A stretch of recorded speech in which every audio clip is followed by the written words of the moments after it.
welcome to the Cougar Mountain Zoo, where we bring the zoo to you.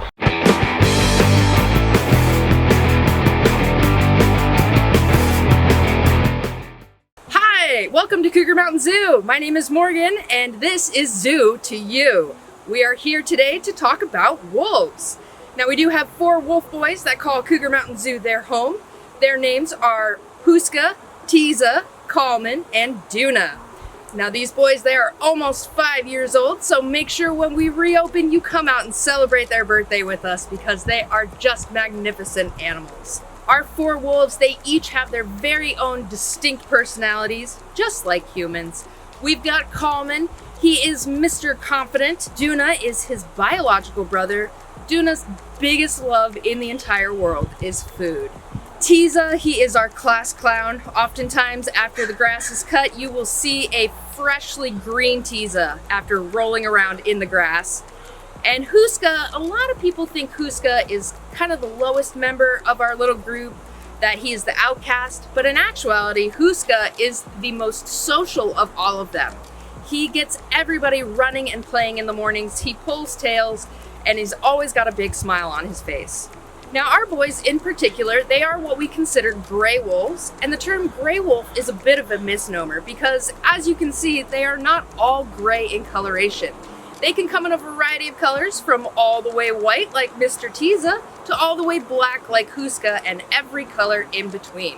Wolves are the most widely distributed animal on the planet next to humans. You can find a wolf on every continent except Antarctica. Even Australia, the dingo is considered a species of wolf. Now wolves do range in sizes. They can come anywhere from around 50 pounds all the way up to about 200 pounds. The further north you get, the bigger the wolf. Now wolves are a canid species. Their scientific name is Canis lupus, and that might sound familiar to you because domestic dogs are Canis lupus familiaris. Now the biggest difference between wolves and dogs is the fact that, well, dogs have been domesticated over thousands of years.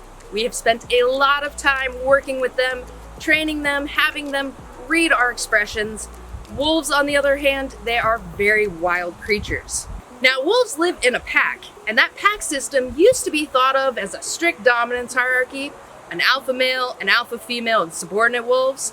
But more recent information has shown us that wolves live in a family system. The pack, it's just a mom and a dad, and the rest of the pack is this year's offspring, last year's offspring, maybe some stragglers from other packs, but primarily they are just one big family unit. Now that family unit is really important to wolves when it comes to hunting.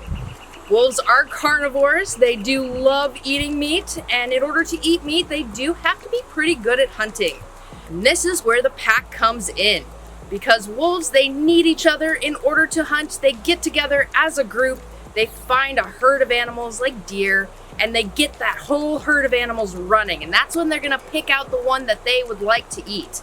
And then as a group, they run that animal until it is exhausted. And this is where the pack comes in because one animal chasing that deer, that would be a very tired wolf. So they actually trade off so no one member of the pack gets overtired. We give our animals enrichment every day, and the wolves in particular love anything new, fun, different, exciting that we give them.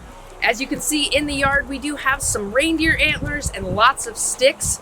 Those sticks, they actually had porcupine urine on them, which is a wonderful scent enrichment.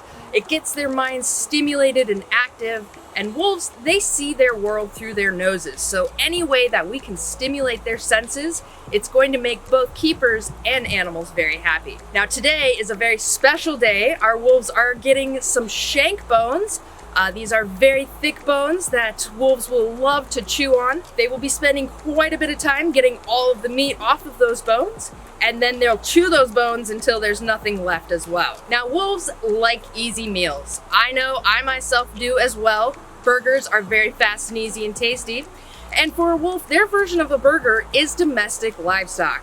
And when they do take down a cow or a sheep, that does take away from a rancher's way of life. That's how they make their money to survive. However, there is a kid in Africa who figured out how to tell lions not to eat his cattle through flashing lights on a fence. So there has got to be a way that we can figure out how to communicate the same things to wolves. And in doing so, we will have solved probably 98% of the human-wolf conflict.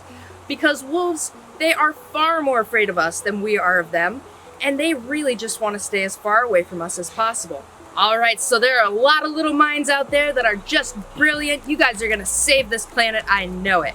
So here is my homework challenge for you all today. If you all can figure out a way to communicate to wolves that they should not be eating domestic livestock, comment down below and let us know. Share your knowledge.